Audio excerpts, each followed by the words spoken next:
नमस्कार स्टूडेंट्स, कैसे हैं आप सब लोग। आप सबका एक बार फिर से स्वागत है Byju's exam prep IAS Hindi के यूट्यूब चैनल पर। आज है 22 सितंबर। आज हम लोग देखेंगे कि हमारे द हिंदू के समाचार पत्र में कौन कौन से आर्टिकल्स हमारी परीक्षा की दृष्टि से इंपॉर्टेंट है। कल मैंने आपसे एक प्रश्न पूछा था और बहुत सारे लोगों ने उस प्रश्न का बहुत अच्छे से एक्सप्लेन करके आंसर दिया है। मैं यही अपेक्षा करता हूं आपसे। शोभाराम, इन्होंने बहुत अच्छा एक्सप्लेन करा। नवनीत, मैथमेटिक्स एनालिसिस, हरेंद्र, सुमन, ममता, दीपा, विवेक, निहाल, गौरव, अमन, सावंत, नवनीत कुमार, शालिनी, नेहा, स्वरूप, इशरत, स्थित प्रज्ञा, देवेश, तो आप सभी लोगों ने बहुत अच्छा आंसर करा। आप सभी को बहुत बहुत धन्यवाद। चलिए, तो आज का सत्र हम लोग शुरू करते हैं। एक महत्वपूर्ण सूचना, जैसा कि आपको पता है कि हमारे द्वारा आपके लिए हर सप्ताह साप्ताहिक समसामयिकी आयोजित करी जाती है। यानी कल की बात करें तो 23 सितंबर रात 8 बजे कल का जो विषय रहेगा वो है राष्ट्रीय लॉजिस्टिक नीति। ये टॉपिक आपका प्रीलिम्स और मेंस दोनों के लिए बहुत ज्यादा इंपॉर्टेंट है, तो इस क्लास को देखना बिल्कुल मत भूलिएगा।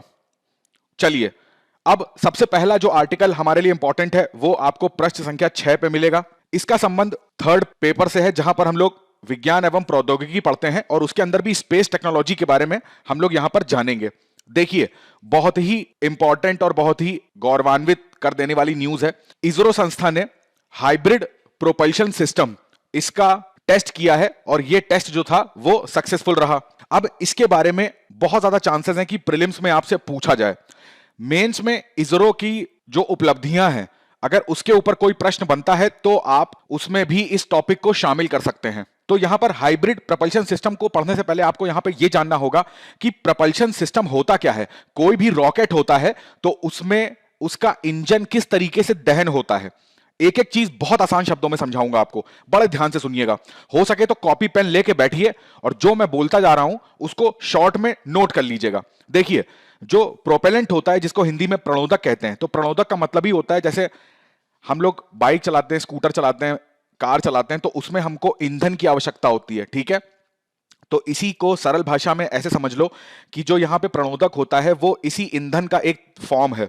अब यहां पर जो ईंधन यूज होता है ये एक मिश्रण होता है। मिश्रण का मतलब है कि इसमें दो चीजें मिली होती हैं। ठीक है, एक तो होता है ईंधन और दूसरा होता है ऑक्सीकारक। अब देखो, ईंधन का मतलब तो हो गया, मान लीजिए इसके जो जलेगा, और ऑक्सीकारक का मतलब होता है जो जलाने में हेल्प करेगा। बड़े ध्यान से समझिएगा।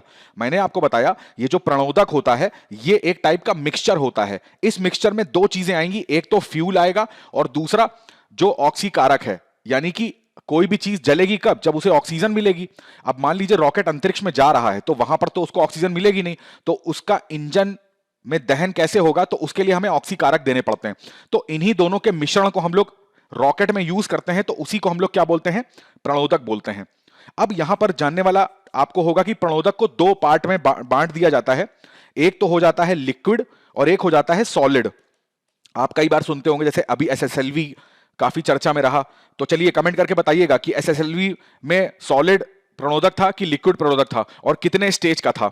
तो यहां पर क्या होता है, लिक्विड और सॉलिड में फर्क क्या है? बड़े ध्यान से समझिएगा। बहुत अच्छे डायग्राम मैं आज आपके लिए लाया हूं। पूरा टॉपिक आपको बहुत अच्छे से आज समझ में आ जाएगा। देखिए, ये नासा की वेबसाइट पे जब आप जाएंगे तो वहां पर आपको एक सॉलिड रॉकेट इंजन मिलेगा। अब देखो ये कैसे होता है। देखो, इसको समझने से पहले मैं जो यहां डायग्राम बना रहा हूं उसको देखना ध्यान से। ये क्या होता है? ये रॉकेट है मान लो, ठीक है। तो ये रॉकेट ऐसे आप देखते होंगे, यहां पर नोजल लगी होती है। नोजल का मतलब होता है जहां से जो ये ऊष्मा होती है ये बाहर जाएगी और इसी से तो रॉकेट को फोर्स मिलता है ना। तो यहां पर क्या है, ये जो आप चीज देख रहे हो ना, ये पूरा होता है ईंधन। ठीक है, अब ये ईंधन किस फॉर्म में है? ठोस फॉर्म में, क्योंकि हम लोग सबसे पहले सॉलिड को पढ़ रहे हैं। अब ये जो ठोस ईंधन होता है ना, ये पूरा एकदम जमा हुआ है, समझ लो जैसे कि कोई रेत भर दी गई हो। ठीक है, तो ठोस ईंधन है एकदम। इसी ईंधन में ना ऑक्सीकारक को मिला दिया जाता है। आप ऐसे समझो जैसे घर में हमारे रोटियां बनती हैं तो उसमें आटा गूंथा जाता है ना, तो आटे में पानी को मिला के उसको गूंथते हैं, तो जब पदार्थ तैयार होता है तो उसमें पानी ऑलरेडी होता है। उसी तरीके से यहां पर जो ये ठोस ईंधन आप देख रहे हो ना, इस ईंधन में ऑलरेडी ऑक्सीकारक घुला हुआ है। ठीक है, अब देखो होता क्या है। ऊपर के सिरे पे देखना, मैं पेन का कलर थोड़ा सा चेंज कर देता हूं। यहां के सिरे से, यहां से इसमें क्या करी जाती है? आग लगाई जाती है। ठीक है, ऊपर के सिरे से यहां पर क्या खास बात होती है, जैसे ही इसको आग लगाई जाती है, अब चूंकि इसके अंदर ऑक्सीकारक मिला हुआ है, यानी कि ऑक्सीजन मिली हुई है, ये एकदम से ऊपर से जलना स्टार्ट होता है। ऊपर से जलना स्टार्ट होते होते नीचे आता है, और नीचे से एकदम से जब आग ऐसी आप टीवी में देखते होंगे, और फिर रॉकेट को गति मिल जाती है ऊपर की तरफ। ठीक है, शर्त यह होती है यहां पर कि एक बार इसमें आग लग गई, फिर इसको कंट्रोल करना नामुमकिन होता है। कंट्रोल इन द सेंस कि जब तक ये पूरा ईंधन जल के खत्म नहीं हो जाएगा, तब तक ये आग इसमें जलती रहेगी, और ऊपर से नीचे तक पूरी आग लगना स्टार्ट रहती है। तो ये होता है सॉलिड रॉकेट में। अब जैसे यहां पर जो डायग्राम आप देख रहे हो, तो अभी मैंने आपको यहां पर बेलनाकार दिखाया था, तो इस तरीके के भी नासा यूज करता है। तो यहां पर तो ऐसा आग लगना स्टार्ट होती है और पूरा नीचे तक आती है, और नीचे से गैसेस निकलते हैं, जिससे रॉकेट इस दिशा में गतिमान हो जाता है। इस चीज को बड़े ध्यान से समझिएगा। अब अगर लिक्विड रॉकेट इंजन की बात करते हैं, तो इसमें यानी कि लिक्विड ईंधन यूज होता है। ठीक है, अब लिक्विड ईंधन का मतलब क्या होता है, यहां पर देखो दो चीजें हैं यहां पर तुम्हें समझने वाली। पहली चीज है, इसमें दो टैंक होते हैं, एक तो ये फ्यूल का टैंक होता है, दूसरा ऑक्सीडाइजर का टैंक होता है, यही ऑक्सीकारक का। दोनों को अलग अलग रखा जाता है। अब देखो, जब दोनों को अलग अलग रखा जाता है, तो यहां से तुम देख रहे हो, यहां से ये फ्यूल निकल रहा है इस दिशा में, एरो को देखो, और यहां पे जा रहा है। इसी तरीके से जो ऑक्सीडाइजर है वो भी यहां से निकल रहा है और यहां पर आ रहा है। ये दोनों इस चैम्बर में आके मिल रहे हैं, जिसको कंबशन चैम्बर कहते हैं। ठीक है, यहां पर कितनी मात्रा में इसको लाना है, कितनी मात्रा में इसको लाना है, यह निर्धारित करना हमारे लिए बहुत आवश्यक है। इसमें अगर जरा सी भी गलती होती है, तो यहां पर आग लगने के चांसेस हो जाते हैं। अब देखो यहां पर क्या है, जब ये अलग अलग पाइप से बाहर आ रहा है ना, तो यहां पर हम इसको क्या कर सकते हैं, नियंत्रण भी कर सकते हैं। कैसे? जितना हमें लिक्विड चाहिए, ईंधन चाहिए, उतना यहां आ गया, जितना हमें ऑक्सीडाइजर चाहिए उतना आ गया। जब हमें नहीं चाहिए तो इसको हमने बंद कर दिया, कोई सप्लाई नहीं आ रही है। परंतु इसके विपरीत ठोस वाले में तो पूरा एक यहां सिरे पे आग लगी नहीं कि पूरा आग ऊपर से नीचे तक पकड़ेगा, और जब तक पूरा खत्म नहीं हो जाएगा तब तक ये जलता रहेगा। जबकि लिक्विड में ऐसा नहीं होता है, इसको हम लोग नियंत्रित कर सकते हैं। जब हमें आवश्यक हो तब हम ईंधन को जलाएं, जब हमें नहीं आवश्यक है तब हम इंजन को बंद कर सकते हैं। ठीक है, तो इस चीज को ध्यान रखना। तो यानी कि सॉलिड और लिक्विड दो अलग अलग चीजें हो गई। अब देखो, जब हम लोग लिक्विड की बात करते हैं तो अलग अलग टैंकों में संग्रहित होता है, ये मैंने आपको बताया, और इसको नियंत्रित भी कर सकते हैं। जबकि ठोस जो होता है उसको एक ही बार में पूरा जलता है। ठीक है, तो मोटर उसमें बंद नहीं करा जा सकता। दूसरा, एक ठोस का फायदा यह होता है कि ये तीव्र गति, अब चूंकि पूरा ईंधन एक साथ जल जाता है। अब सोचिए, जो यहां पर लिक्विड में पूरा फ्यूल जलाओगे तो कुछ ऊष्मा उत्पन्न होगी। ठीक है, अब हम पूरा फ्यूल एक साथ तो जला नहीं रहे हैं, तो यहां पर तो पूरा ईंधन एक साथ जल रहा है, तो जाहिर सी बात है जो रॉकेट को थर्स्ट मिलता है ना, वो बहुत तगड़ा मिलता है यहां पर। ठीक है, तो इस चीज को ध्यान रखना। तरल अलग हो गया, ठोस अलग हो गया। अगर इन दोनों की जो विशेषताएं हैं इसको एक साथ जोड़ दिया जाए तो उसको क्या बोलते हैं, हाइब्रिड प्रणोदक बोलते हैं। ठीक है, और दोनों की ही जो प्लस पॉइंट है वो भी इसमें आ जाता है। अब इसको रोका भी जा सकता है और फिर से चालू भी करा जा सकता है। तो इस टाइप का जो मशीन होती है वो इसरो ने यहां पर टेस्ट करी है। यही फ्यूचर में इसरो की टेक्नोलॉजी होने वाली है। अब यहां पर देखिए, प्रारंभिक परीक्षा में ऐसा नहीं है कि केवल यही आपसे पूछ सकते हैं। यहां पर हुआ क्या, यह जानना आपके लिए बहुत आवश्यक है। जो हमारे भारी प्रक्षेपण यान होते हैं ना, जैसे जीएसएलवी हो गया, जीएसएलवी का MK2, MK3, इस टाइप के जो भारी प्रक्षेपण यान हैं, तो उनके लिए बेसिकली इस टेक्नोलॉजी को बनाया जा रहा है। इस चीज को ध्यान रखिएगा। आपको लोकेशन भी पता होनी चाहिए। तमिलनाडु में एक जगह पड़ेगी महेंद्रगिरी। ठीक है, तो महेंद्रगिरी में इसरो का प्रोपल्शन कॉम्प्लेक्स है, तो वहां पर इस मोटर की टेस्टिंग हुई है। अब इस मोटर की टेस्टिंग में जैसा मैंने आपको बताया कि हाइब्रिड में दोनों ही टाइप के प्रणोदक यूज हो रहे हैं, ठोस और तरल दोनों। तो इस चीज को ध्यान रखिएगा। यहां पर जो ईंधन यूज हुआ है, ठीक है, देखो मैंने आपको दो चीजें बताई थी। प्रोपल्शन का, प्रणोदक का मतलब क्या होता है, ईंधन, और दूसरा था ऑक्सीकारक। तो जो ईंधन यूज कर रहे हैं वो ठोस यूज कर रहे हैं, जो ऑक्सीकारक यूज कर रहे हैं वो लिक्विड यूज कर रहे हैं। ठीक है, जो ईंधन यहां पर यूज करा गया है उसका नाम देखिए, यहां पर आप पढ़ पा रहे होगे, उसी को शॉर्ट फॉर्म में क्या बोल रहे हैं, HTPB, यानी कि हाइड्रोक्सिल टर्मिनेटेड पॉलीब्यूटाडाइन। ये एक तरह से जो एल्युमिनियम होता है उसी का सॉलिड फॉर्म है। तो इस चीज को ध्यान रखिएगा। प्रारंभिक परीक्षा में आपसे इस नाम से पूछा सकता है कि हाल ही में चर्चा में रहा HTPB किससे संबंधित है, तो हाइड्रोक्सिल टर्मिनेटेड पॉलीब्यूटाडाइन। इस चीज को याद रखिएगा। तो ये था इस पूरे आर्टिकल का सार। अब अगला आर्टिकल आपको प्रश्न संख्या 14 पे मिलेगा। इसको आप थर्ड पेपर से जोड़ सकते हैं, जहां पर हम लोग अर्थव्यवस्था की बात करते हैं। देखिए, हाल ही में आपने न्यूज सुनी होगी कि गवर्नमेंट ने 19,500 करोड़ रुपए का PLI जो प्लान था, उसको सोलर सेल यूनिट, यानी कि जो सोलर के PV मॉड्यूल्स होते हैं, तो उनको बनाने के लिए 19,500 करोड़ रुपए की PLI स्कीम को मंजूरी दे दी है।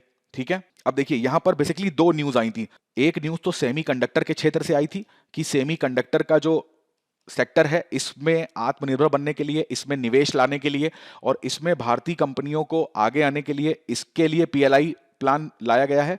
और दूसरा प्लान जो लाया गया है वो सोलर पैनल के लिए लाया गया है। तो दोनों की घोषणा सरकार ने करी है, तो दोनों चीजें याद रखिएगा। मैं दोनों चीजें आपको समझा देता हूं। देखिए होता क्या है, ये पहले तो हमारे लिए जानना जरूरी है कि सोलर पैनल क्या होते हैं। तो एक डायग्राम के माध्यम से मैं आपको समझाता हूं। आप ये देख रहे हो, ये पूरा एक सोलर मॉड्यूल है, ठीक है।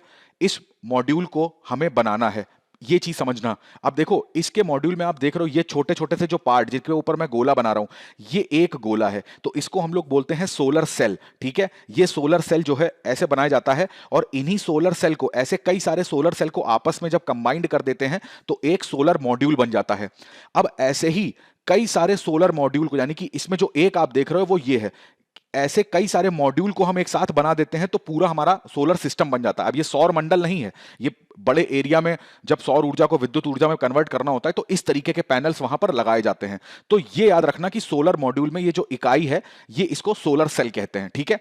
तो हमारे देश में बेसिकली बात क्या हो रही है कि यही जो सोलर मॉड्यूल है इसी को क्या करा जाएगा, इसी को बनाया जाएगा। तो उसके लिए सरकार ने अपनी तरफ से क्या करा है, जो इंसेंटिव स्कीम्स होती हैं उसको, उसकी कीमत रखी है 19,500 करोड़ रुपए। इसका सीधा सा मतलब होता है कि भाई भारतीय कंपनियां हो या कोई विदेशी कंपनी हो, भारत ने आमंत्रित करा है भाई कोई विदेशी कंपनी है वो भी अगर सोलर पैनल बनाती है तो वो हमारे देश के अंदर अपना प्लांट बनाए और वहां पर मैन्युफैक्चरिंग करे। जो भारतीय कंपनियां सोलर का काम करना चाहती हैं वो भी क्या करेंगी, वो भी भारत के अंदर अपनी फैक्ट्री डालेंगी और उसमें काम करना स्टार्ट करेंगी और इस चीज को बनाएंगी। अब जैसा कि आपको पता है कि हम जो सोलर पैनल होता है इसके ऊपर चाइना और यूएसए के ऊपर निर्भर रहते हैं। सबसे ज्यादा निर्भरता हमारी चाइना के ऊपर है। तो एक तो ये आत्मनिर्भरता जो है वो आएगी, हमारी निर्भरता कम होगी। दूसरा सप्लाई चेन, आपूर्ति श्रृंखला बाधित ना हो, इस वजह से भी ऐसा करा जा रहा है। ऐसा सरकार का एक अनुमान है कि 94,000 करोड़ इतने अमाउंट में निवेश आने के चांसेस हैं इस फील्ड में, ठीक है। दूसरा, अब यहां पर जानने वाली बात यह है कि 1.37 जैसा कि यहां पे लिखा हुआ है, इतने ट्रिलियन का जो इंपोर्ट है यानी कि आयात करते हैं चाइना से, यूएसए से सोलर पीवी पैनल्स का, तो इतना पैसा हम बचा सकते हैं यदि हम इस चीज को अपने घर में ही निर्माण करना स्टार्ट कर दें। अब थोड़ा सा जान लेते हैं पीएलआई के बारे में। अब जैसा कि आपको पता होना चाहिए कि पीएलआई का मतलब क्या होता है, जो भारत सरकार है उसका सीधा सा मतलब यह है कि हमारा जो बाजार है वो बहुत ग्रो करे, उसमें उसका बहुत विकास हो, जो वस्तुएं हैं वो देश के अंदर ही बनाई जाएं, आयात पर हमारी निर्भरता कम से कम हो। तो इस वजह से सरकार ने क्या करा था, उत्पादन संबंध प्रोत्साहन योजना लागू करी। इसमें क्या होता है, कोई भी भारतीय व्यापारी है या कोई विदेशी है, कोई भी कंपनी भारत के अंदर लगाता है तो उसमें क्या करेगा, वो मान लीजिए कोई प्रोडक्ट बना रहा है, अब उस प्रोडक्ट को जब मार्केट में वो बेचेगा तो उसको कुछ लाभ मिलेगा।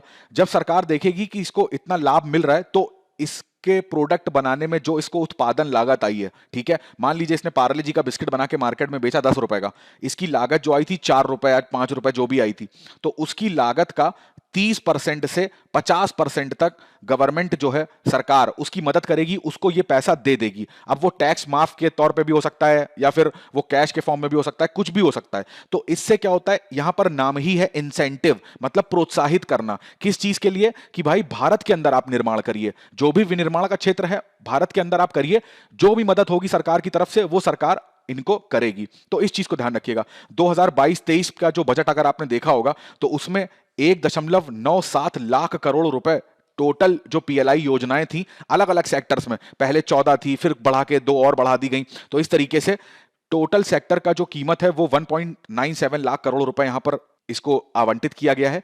अकेले अगर सोलर पैनल की बात करें, सोलर की, तो उसके लिए 19,500 करोड़ रुपए ये सोलर पीवी मॉड्यूल के लिए रखा गया है। तो अभी के लिए ये आपके लिए जानना बहुत जरूरी है। अब देखिए यहां पर एक इस चीज को एक और आयाम से आप जोड़ सकते हो, वो है रोजगार से। अब कोई कंपनी अगर भारत में लगती है, ठीक है, तो भारत में अगर किसी ने सोलर पैनल बनाने की कंपनी डाली तो उस कंपनी में बहुत सारे कर्मचारी लोग काम करेंगे, ठीक है। तो ऐसा एक अनुमान है कि डायरेक्टली जो इस कंपनी में काम करेंगे, है ना, ऐसी जितनी कंपनियां सोलर की खुलेंगी तो उसमें 1.97 लाख इतना रोजगार यहां पर जनरेट होगा। अब चूंकि ये तो हो गया कि जो डायरेक्ट इसमें जॉब करते हैं, किसी भी टाइप की जॉब, इससे इनडायरेक्ट यानी कि अप्रत्यक्ष रूप से जो रोजगार उत्पन्न होगा, 8 लाख रोजगार से भी ज्यादा यहां पर रोजगार सरकार ने अनुमान लगाया है। तो देखिए, अर्थव्यवस्था भी हमारी स्ट्रांग हो रही है, आत्मनिर्भर भी हम सोलर पीवी पैनल में बन रहे हैं, प्लस जो हमें विदेशी मुद्रा भंडार हमें देना पड़ता था सोलर पैनल को लेने के लिए, वो भी हमारा बच रहा है। दूसरा, भारत के अंदर जो रोजगार है वो भी बहुत अच्छे से क्रिएट हो रहा है। ठीक है, तो कई सारे लाभ इस यहां पर आपको देखने को मिलेंगे। यही सेम चीज सेमीकंडक्टर के साथ भी करी गई है। सेमीकंडक्टर का जो प्लांट लगाना चाहता है तो उसके लिए भी गवर्नमेंट इंसेंटिव देगी। प्रोजेक्ट का 50%, ये सरकार ने बोल दिया है कि 50% तक जो उत्पादन में इनका लागत आती है, 50% तक इंसेंटिव सरकार के द्वारा दिया जाएगा। तो बहुत ही अच्छा एक न्यूज ये देखने को मिली है। और दोनों ही सेक्टर आपको पता है कि बहुत ज्यादा इंपॉर्टेंट है, सेमीकंडक्टर भी और सौर ऊर्जा भी। अब सौर ऊर्जा पे हमको स्विच करना है, नवीकरणीय ऊर्जा स्रोतों का एक मार्ग खोलना है, तो उसके लिए भी ये बहुत आवश्यक है। ये देखिए, इकोनॉमिक टाइम्स का आर्टिकल है, approve changes PLI scheme for semiconductor manufacturing. ठीक है, अब यहां पर चेंजेस की बात इसलिए करी जा रही है क्योंकि पहले जो इंसेंटिव था वो वेरी करता था 30 से 50%, मगर गवर्नमेंट ने अब फिक्स कर दिया है कि अब 50% उत्पादन लागत का इंसेंटिव सरकार के द्वारा दिया जाएगा। अगला आर्टिकल देखिए, प्रेस संख्या फ्रंट पेज पर ही आपको मिल जाएगा। इसको आप सेकंड पेपर यानी कि अंतरराष्ट्रीय संबंधों से जोड़ सकते हैं। नेगेटिव यहां पर थोड़ी सी न्यूज आई है। रूस के राष्ट्रपति जो हैं व्लादिमीर पुतिन, उन्होंने वार्निंग दी है यूक्रेन को, किस चीज की? न्यूक्लियर थ्रेट, जैसा कि आप यहां देख पा रहे हो। और नॉट अ ब्लफ, यानी कि ये कोई मजाक नहीं है, वो अटैक कर सकते हैं यूक्रेन पे न्यूक्लियर वेपन से। अब देखिए, पूरी कहानी मैं आपको समझाता हूं यहां पे हुआ क्या। यह आर्टिकल हमारे लिए क्यों इंपॉर्टेंट है ये भी मैं आपको बताता हूं। पहली चीज, मैं हमेशा से कहता हूं कि आपको क्या सबसे इंपॉर्टेंट है यूपीएससी की तैयारी के लिए, वो है मैपिंग। तो यहां पर बहुत सारी लोकेशंस हैं, इसको आपको याद रखना है। कोई बड़ी बात नहीं है, यूपीएससी के प्रारंभिक परीक्षा में आने वाली इस टाइप के मैपिंग से आपसे क्वेश्चन पूछ लिया जाए। ठीक है, Zaporizhzhia nuclear power plant, Chernobyl nuclear power plant, Kharkiv के बारे में, स्टक के बारे में, लुहांस के बारे में, तो ये सब बहुत इंपॉर्टेंट लोकेशन है। इसके अलावा काला सागर, क्रीमिया, तो ये तो हमेशा से इंपॉर्टेंट रहते हैं। अब देखिए यहां पर हो क्या रहा है, जिस तरीके से आपको एक मैप के थ्रू मैं समझाता हूं। यहां पर जितना भी आप रेड कलर से मैप देख रहे हो ना, इतना वो एरिया है जो रूस यूक्रेन का कब्जा कर चुका है। अब ये जो ग्रीन कलर से आप एरिया देख रहे हो, इसी को बोलते हैं खार्कीव। मैंने कुछ समय पहले द हिंदू के एक विश्लेषण में खार्कीव के बारे में आपको बताया भी था कि खार्कीव क्यों इतना इंपॉर्टेंट है। पहले रूस की सेना यहां पर थी, परंतु यूक्रेन ने वापस इसको अपने कब्जे में ले लिया है। ठीक है, तो यहां पर देखो, उत्तर यूक्रेन की बात करें तो वहां से रूस से एक बहुत बड़ा एरिया यहां पे छूट गया, परंतु अब रूस जो है वो इस एरिया को नहीं छोड़ना चाह रहा है। ठीक है, तो उसके लिए उन्होंने क्या बोला है, यहां पर पुतिन का कहना था कि जब उन्होंने इस एरिया पे कब्जा करा कि ये जो लुहांस्क है या जो डोंस्क है, तो इन सबको क्या कर देंगे, वो स्वतंत्र घोषित कर देंगे। ठीक है, परंतु अब इन्होंने क्या बोला है कि इनको स्वतंत्र न घोषित करते हुए इनके अंदर क्या कराया जाएगा, एक रेफरेंडम कराया जाएगा। अब ये रेफरेंडम भी कौन कराएगा? रूस की सरकार कराएगी। जैसे ही ये रेफरेंडम करा लिया जाएगा, उसके बाद इस पूरे एरिया को रूस में शामिल कर लिया जाएगा। कहने का मतलब है कि रूस का अब एरिया जो है वो बढ़ के इतना हो चुकेगा। तो यहां पर पुतिन का यूक्रेन के राष्ट्रपति से यह कहना है कि देखिए, अब आपने अगर गलती से भी इसको वापस हथियाने का प्रयास किया, तो अब पहली बात, ये एरिया इंडिपेंडेंट नहीं है। ठीक है, ये स्वतंत्र एरिया नहीं है, ये रूस का पार्ट है। तो अगर आप मेरी सीमा में कोई भी दखलंदाजी करेंगे तो उसके लिए हम फिर न्यूक्लियर वेपन का इस्तेमाल कर भी सकते हैं। तो यहां पर पहले तो पुतिन इसको स्वतंत्रता देने की बात कर रहे थे, परंतु अब उन्होंने ये बोला है कि इसको अपने में शामिल कर लेंगे, जिससे कि जैसे ही यूक्रेन यहां पर कुछ भी करेगा ना इसको वापस लेने के लिए, तो वो डायरेक्ट रशिया पे वॉर समझा जाएगा। तो यहां पर इस वजह से ये कारण आपको जानना जरूरी था। दूसरा, यहां पर एक ये फैक्ट आप देख रहे होगे, 3 लाख रिजर्विस्ट। ठीक है, 3 लाख रिजर्विस्ट जो यहां पर शब्द यूज हुआ है, इसका मतलब है कि रूस ने क्या कहा है यूक्रेन से या पूरी दुनिया से कि हमारे पास 3 लाख, अब हम इस एरिया को कंट्रोल करने के लिए, ठीक है, हम क्या करेंगे, 3 लाख हमारे पास सैनिक जो है वो और मोबिलाइज करेंगे, यानी कि वहां पर हम इसको यूज करेंगे। अब ये जो मोबिलाइज है ना, इसका मतलब क्या होता है, जैसा आपको पता होना चाहिए, नहीं पता है तो मैं बता देता हूं कि चाइना के अंदर जो मिलिट्री ट्रेनिंग होती है ना, वो कंपलसरी होती है कि हर व्यक्ति को वहां पर मिलिट्री ट्रेनिंग करनी है। अब यदि व्यक्ति मान लीजिए कोई दिव्यांग है या फिर उसको कोई बीमारी है, वो नहीं कर सकता, तो वो एक अपवाद हो जाता है, अन्यथा सारे व्यक्तियों को ट्रेनिंग दी जाती है। वो इसलिए दिया जाता है ताकि इस चीज की श्योरिटी हो कि जब भी रूस के ऊपर ऐसा कोई भी हमला होगा और कभी भी ये आवश्यकता पड़ी देश की सुरक्षा के लिए, तो वहां के नागरिक जो हैं उनको भी मिलिट्री ज्वाइन करनी पड़ेगी और उनको भी देश के लिए लड़ना पड़ेगा। तो यहां पर मोबिलाइजेशन का जो मतलब निकल के आ रहा है ना, वो यही आ रहा है जो मैंने आपको बताया। अब अगर मिलिट्री ट्रेनिंग कंपलसरी की बात करें, अगर मैं आपसे पूछूं कि भारत के अंदर क्या हमारे देश में ऐसा कोई नियम है, तो यह भी ध्यान रखिएगा कि जो हमारा मौलिक कर्तव्य है, उस मौलिक कर्तव्य में आप देखोगे तो उसमें लिखा हुआ है, जब आप इसमें चौथे नंबर का कर्तव्य पढ़ेंगे तो उसमें साफ साफ लिखा हुआ है कि देश की रक्षा करनी है और आह्वान किए जाने पर राष्ट्र की सेवा करनी है। यानी कि कभी भी भारत को, अगर भारत के किसी नागरिक की आवश्यकता होगी उसकी सुरक्षा के लिए, तो यहां पर यह हमारा कर्तव्य हमको बताया गया है। तो इस चीज को भी ध्यान रखिएगा। तो यहां पर मोबिलाइजेशन का क्या मतलब है वो भी आपको पता होना चाहिए। जो 3 लाख रिजर्विस्ट है, इसका क्या मतलब है वो भी आपको पता होना चाहिए। और दूसरा, ये जो रेड और ग्रीन कलर का क्या मतलब था, ये मैंने आपको एक्सप्लेन करा। अब रशिया का क्या प्लान है वो मैंने आपको ये बताया कि वो इस पे अब अपना प्रभुत्व स्थापित करना चाहता है, वो इनको स्वतंत्र घोषित नहीं करेगा। चलिए अगला आर्टिकल देखिए, प्रश्न संख्या 10 पे आपको मिलेगा। इसको भी आप सेकंड पेपर से यानी कि संविधान और राज्य व्यवस्था से यहां पे जोड़ के देख सकते हैं। इसके ऊपर हम लोगों ने पहले भी चर्चा कर ली है। अब यहां पर जो आया है कि रूल्स एग्जैक्टली आइडेंटिफाइंग जो क्रिमिनल्स हैं उसके लिए क्या क्या है, उसको हमें देखना जानना हमें बहुत जरूरी है। इस पे इतनी बार आर्टिकल आ गया है ना, तो मुख्य परीक्षा और प्रारंभिक दोनों परीक्षा की दृष्टि से इंपॉर्टेंट हो जाएगा। तो देखो यहां पे ना एक चीज आपको जाननी होगी कि यहां जो आइडेंटिफाइंग क्रिमिनल्स की बात कर रहे हैं, तो यहां पर बात कर रहे हैं नमूनों की। नमूनों का मतलब है मेजरमेंट की, ठीक है। कोई भी अपराध होता है, उस अपराध के बाद पुलिस जो है वो उस अपराधी को पकड़ती है।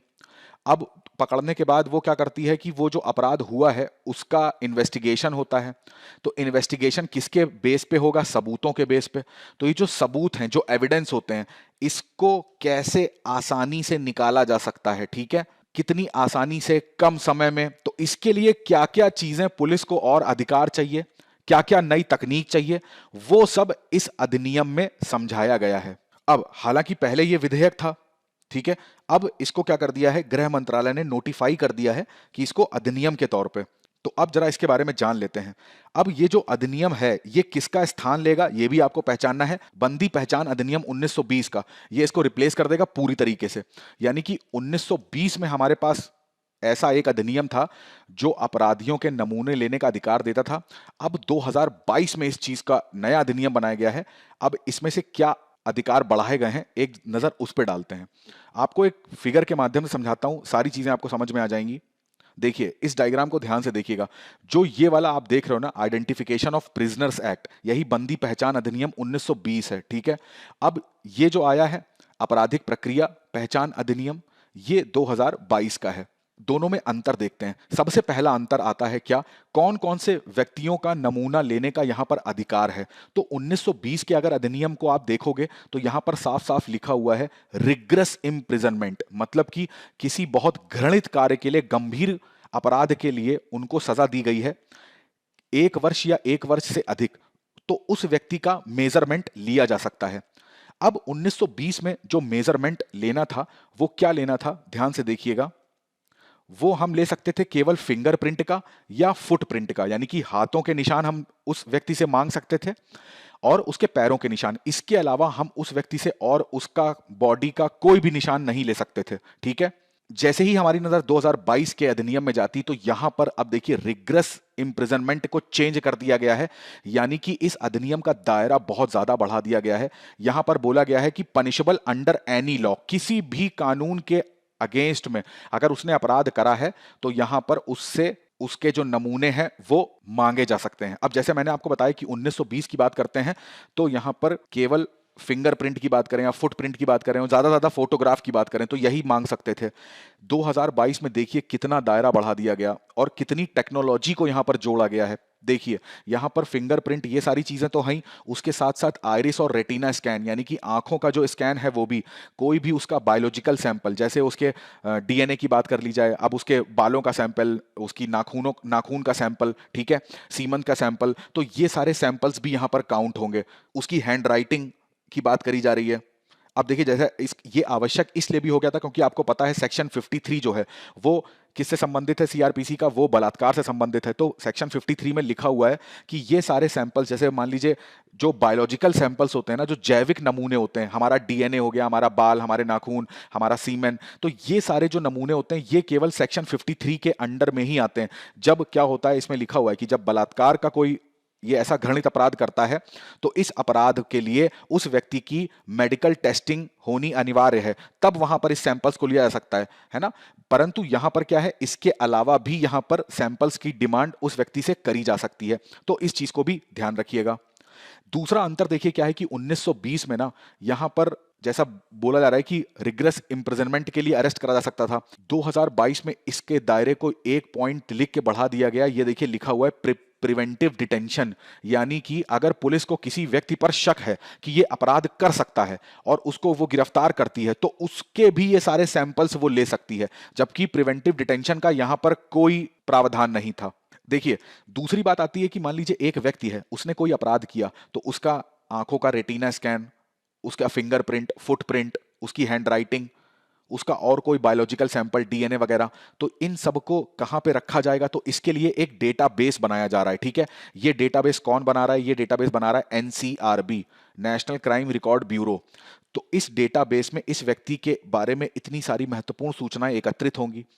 1920 में यह कहा गया था कि भाई जब भी इस व्यक्ति को दोषमुक्त कर दिया जाएगा, वो व्यक्ति अपनी सजा काट के चला गया, तो उसके सजा छूटते ही उसका जो डेटा है वो क्या कर दिया जाएगा, डिलीट कर दिया जाएगा। परंतु 2022 में ऐसा नहीं है। 2022 में यह कहा जा रहा है कि 75 वर्षों तक उस डेटा को कलेक्ट रखा जाएगा और फिर उसके बाद उस डेटा को डिलीट करा जाएगा, कि कभी भविष्य में अगर ये व्यक्ति ने कोई वैसा ही दूसरा अपराध किया तो कम से कम उसका मिलान करने के लिए हमारे पास कुछ तो डेटा में रहना चाहिए। तो ये देखिए, ये सब ना चीजें आपसे कथन के फॉर्म में प्रारंभिक परीक्षा में ऐसे आपने प्रश्न देखे होंगे, कथन 1, कथन 2, तो ऐसे पूछे जा सकते हैं। तो इस वजह से ये मेन अंतर मैंने आपको समझा दिए।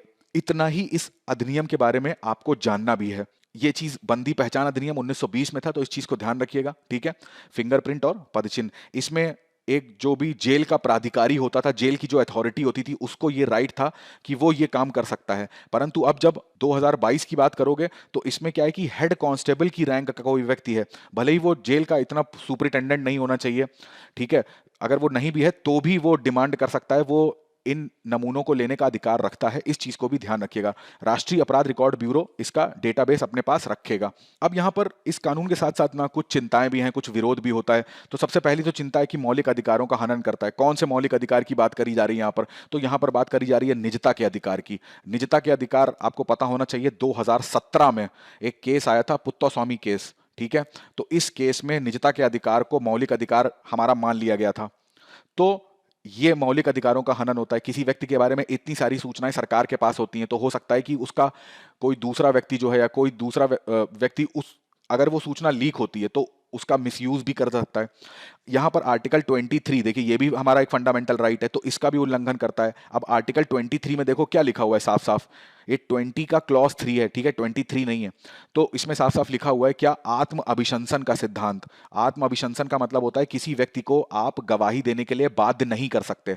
वो अपराधी है ये साबित करना पुलिस का काम है। वो व्यक्ति अपने विरोध में गवाही नहीं दे सकता और उसको कोई फोर्स भी नहीं कर सकता कि नहीं तुम ये कबूल करो कि तुमने किया है। बट यहां पर क्या है, यहां पर उसका जैसे मान लीजिए अब नार्को टेस्ट होना है, ठीक है, तो ये भी एक टाइप का मेजरमेंट है। मान लो पुलिस इसके लिए जाती है, अब उस व्यक्ति के शरीर से उसका बायोलॉजिकल सैंपल लेना, उससे हैंड राइटिंग में लिखवाना, ठीक है, तो ये सारी चीजें इसका भी उल्लंघन करता है। दूसरा यहां पर जो सबसे बड़ा चुनौती आती है वो है डेटा का प्रबंधन, कि इतने सारे अपराधी होंगे और एक अपराधी के बारे में इतनी सारी इंफॉर्मेशन है वो स्टोर करनी है। तो पहली चीज तो हमारे पास इतना बड़ा डेटाबेस होना चाहिए, और दूसरी चीज कि ऐसा डेटाबेस सुरक्षित होना चाहिए कि भविष्य में कोई यहां पर रखी इंफॉर्मेशन का गलत यूज ना कर पाए। ठीक है, तो इन चुनौतियों को भी याद रखिएगा, मुख्य परीक्षा में लिखने को काम आ जाएंगी आपसे। अगली न्यूज पे नजर डालते हैं। अगली न्यूज आपको प्रश्न संख्या 11 पर मिलेगी। इसको आप थर्ड पेपर से यानी कि अर्थव्यवस्था से जोड़ सकते हैं। देखिए बहुत ही अच्छा टॉपिक यहां पर आया है। अब इसमें ऐसा नहीं कि कोई केस स्टडी आई है, इसमें केवल आया है ये इकोनॉमिक्स का एक कॉन्सेप्ट जिसको बोलते हैं श्रिंकफ्लेशन। ठीक है, आपने इन्फ्लेशन सुना होगा, महंगाई सुना होगा, तो उसी टाइप का एक कॉन्सेप्ट आया है श्रिंकफ्लेशन। श्रिंकफ्लेशन का मतलब क्या होता है, मैं आपको एक उदाहरण के तौर से समझाता हूं। जैसे मान लीजिए एक कोई चिप्स बनाने वाली कंपनी है, ठीक है। आप मार्केट जाते हो, वहां पर चिप्स खरीदते हो, तो ये इस पे लिखा हुआ है 20 रुपए, ठीक है। तो इसका जो ये पैकेट आप देख रहे हो, इसके अंदर चिप्स रखे हुए हैं। अभी मान लीजिए कि जैसे जनवरी 2022 की बात करते हैं, तो इस समय इसकी कीमत कितनी थी? 20 रुपए थी। अब कंपनी क्या करती है, जो ये कंपनी एक्स है जिसने ये चिप्स बनाया है, अब वो क्या करेगी, वो यहां पर एक माइंड गेम खेलती है। क्या? इस चिप्स का जो प्राइस है वो तो वही रहेगा, ठीक है। हो सकता है कि इसके अंदर की जो क्वांटिटी है, चिप्स की जो मात्रा है, उसको क्या कर दे, कम कर दे। ये जो पैकेट आप देख रहे हो, इस पैकेट को थोड़ा सा छोटा कर दे। तो अब 2022 की बात करें तो अब 2023 आ गया, और अभी भी एक साल में कंपनी ने अपने पैसे नहीं बढ़ाए। तो ग्राहक को क्या लगेगा? हम लोगों को लगेगा कि वाह, ये कंपनी कितनी अच्छी है। हर कंपनी के चिप्स महंगे हो गए, परंतु इसने अपने चिप्स के पैसे में कोई परिवर्तन नहीं करा। ये अभी भी देखो 20 रुपए का ही पैकेट देती है, परंतु यहां पर आप उसके पीछे का बैकएंड देखो। उसने क्या करा है? पहली चीज तो ये जो क्वांटिटी है, ठीक है, इसको कम कर दिया है। दूसरा, हो सकता है कि इसकी क्वालिटी में भी कॉम्प्रोमाइज कर दे। मान लीजिए कल को वो इसमें पुदीना डालती है या कोई भी और मसाला डालती है, उसने वो मसाला कम कर दिया, यहाँ पे लौंग कम कर दी, इलायची कम कर दी, तो वो खाने में इतना पता नहीं चल रहा है, परंतु कंपनी का क्या है, अब उस इलायची को या उस लौंग को, लौंग का जो खर्चा कंपनी के पास आता है वो तो बच गया पूरा पूरा उसको। तो इस टाइप की जब हरकतें होती हैं ना, तो उसको बोलते हैं श्रृंखलेशन, ठीक है। कोई भी उत्पाद होता है, कोई भी प्रोडक्ट होता है, उसके या तो आकार को कम कर दो या फिर उसकी जो क्वालिटी है उसको कम कर दो, परंतु मूल्य वही रखो, जो उसका एमआरपी है वो वही रहेगा। तो हमें लगता है कि अरे ये तो महंगाई तो आ ही नहीं रही है, तो ये तो बहुत अच्छी बात है। 2 साल पहले भी ये पेन 10 रुपए का था, आज भी 10 रुपए का है, परंतु उसके अंदर इंक कम हो सकती है, उसमें लगी जो प्लास्टिक है उसकी क्वालिटी कम हो सकती है, वो पेन हो सकता है उतना अच्छा सा ना लिख पा रहा हो। तो जब कंपनियां जो होती हैं अपना प्रॉफिट कमाने के लिए, ठीक है, अब प्रॉफिट वो क्यों कमाना चाहती हैं? पहली चीज क्या होता है, मान लीजिए इसी चिप्स के उदाहरण से समझते हैं। चिप्स में मान लीजिए उसको लगता है आलू, ठीक है, उसको लगता है प्याज, यहां पर मान लीजिए टमाटर भी वो डालती है, या फिर कई सारे मसाले। तो इन सबको जब कंपनी क्या करती है, किसी से खरीदेगी और अपनी कंपनी में इन सबको मिला के चिप्स बनाती है, ठीक है।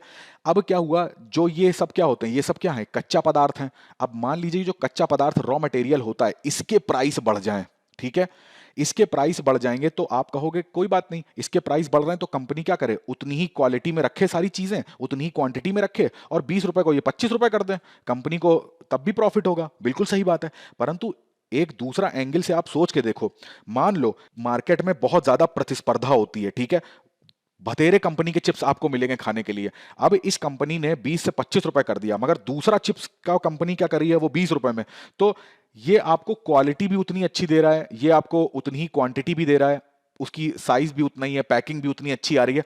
परंतु क्या होता है, जो एक नॉर्मल व्यक्ति की सोच होती है वो ये होती है कि भाई हमें सस्ती मिलनी चाहिए चीजें, ठीक है। हम थोड़ा सा, हो सकता है मान लीजिए इसमें नींबू नहीं पड़ा है, इसमें लौंग नहीं पड़ी, कोई बात नहीं, हम कॉम्प्रोमाइज कर लेंगे, मगर सडनली 5 रुपए हमको दे देना एक पैकेट पर और उतना ही 250 ग्राम के पैकेट पर, तो यहां पर आदमी उस कंपनी के प्रोडक्ट को नहीं खरीदेगा। तो अब इस कंपनी को तो लॉस हो जाएगा। तो ये क्या करेगी, ये इस कच्चे माल का जो बढ़ती कीमत है इसको वसूलने के लिए क्या करेगी, अपनी क्वालिटी और क्वांटिटी से कॉम्प्रोमाइज करेगी, ठीक है। तो इस चीज को बोलते हैं श्रिंकफ्लेशन। अब कायदे से देखा जाए तो मान लीजिए 250 ग्राम का जो चिप्स 2000 जनवरी 2022 में 20 रुपए का आता था, यहां पर मान लीजिए 200 ग्राम ही रह गया। अभी भी कंपनी 20 रुपए में बेच रही है, मगर कस्टमर को यह नहीं दिख रहा है कि वहां पे 50 ग्राम कम हो चुका है, वहां पे उसकी क्वालिटी गिर गई है। तो कायदे से महंगाई तो है, मगर यह महंगाई ऐसी है जो दिख नहीं रही है, तो इसी को श्रिंकफ्लेशन के नाम से जानते हैं, ठीक है। यह कॉन्सेप्ट याद रखिएगा। चलिए, आज के मेरे प्रश्न रहेंगे। सबसे पहला प्रश्न है, मोस्ट इंपॉर्टेंट प्रश्न है। कुछ समय पहले एक वर्ल्ड में लोकेशंस बहुत ज्यादा चर्चा में थी, उसका नाम था यांगले ब्लू होल्स। आपको बताना है ये क्यों चर्चा में थी और कहां पर है ये लोकेशन। दूसरा, अभी हाल ही में चर्चा में रहा है विंडफॉल टैक्स। आपको यह बताना है ये टैक्स क्या होता है। मैं एक बार फिर से दोहरा देता हूं, यांगले ब्लू होल्स ये कहां पर है और ये किस लिए चर्चा में था, और विंडफॉल टैक्स क्या होता है। मुख्य परीक्षा अभ्यास प्रश्न पर नजर डालते हैं। पहला प्रश्न, नया आपराधिक प्रक्रिया पहचान अधिनियम 2022 भारत की आपराधिक न्याय प्रणाली में मौजूद कमियों को किस हद तक दर्शाता है। समालोचनात्मक विश्लेषण करना है। दूसरा प्रश्न है, रूस यूक्रेन युद्ध ने न केवल इन दोनों देशों की अर्थव्यवस्थाओं को नुकसान पहुंचा रहा है, बल्कि वर्तमान विश्व व्यवस्था के लिए इसका व्यापक प्रभाव है। इसका भी आपको विश्लेषण करना है। दोनों ही प्रश्नों को लिखने का प्रयास करिएगा। तो आज के सत्र में बस इतना ही रखते हैं। मैं आशा करता हूं जो मैंने टॉपिक्स आपको साधारण भाषा में समझाने की कोशिश करी है वो आपको अच्छे से समझ में आ गए होंगे। आप अपने मित्रों के साथ जो भी यूपीएससी वगैरह की तैयारी कर रहे हैं, स्टेट पीसीएस की तैयारी कर रहे हैं, तो उनके साथ इस वीडियो को आप शेयर कर सकते हैं। अगर आपको अच्छा लगता है तो वीडियो को लाइक, शेयर और सब्सक्राइब करना बिल्कुल मत भूलिएगा। कमेंट करके बताइएगा आपको कैसा लगा वीडियो, और जो मैंने क्वेश्चंस पूछे हैं उसको भी कमेंट करिएगा, ठीक है। चलिए फिर अगले सत्र में आपसे मुलाकात होगी कुछ नए आर्टिकल्स के साथ। तब तक मैं हमेशा कहता हूं आपसे, पढ़ाई अपनी करते रहिएगा, ठीक है। इसका मतलब ये नहीं होता कि आप दिन भर बैठ के पढ़ो, और भी सारे काम करो, थोड़ा सा रिलैक्स करो, ठीक है। कुछ अगर स्पोर्ट्स वगैरह खेलते हैं तो वो भी खेलिए, बट निरंतर कंटिन्यूटी में पढ़ाई को ब्रेक मत दीजिएगा, ठीक है। भले ही दिन में 1 घंटे 2 घंटे जितना भी आप समय निकालते हैं उतनी देर पढ़ें, परंतु पढ़ें अवश्य। और दूसरी सबसे इंपॉर्टेंट चीज कि स्वस्थ रहें, ठीक है। अब जिस तरीके का माहौल आजकल चल रहा है तो थोड़ा सा बाहर के खाने को अवॉइड करिए, घर के खाने पे ज्यादा फोकस करिए, पानी बहुत निरंतर पीजिए, अपना शरीर स्वस्थ रखिए, ठीक है। और सबसे इंपॉर्टेंट, माता पिता का ध्यान आपको रखना है। चलिए, आप सभी का बहुत बहुत धन्यवाद।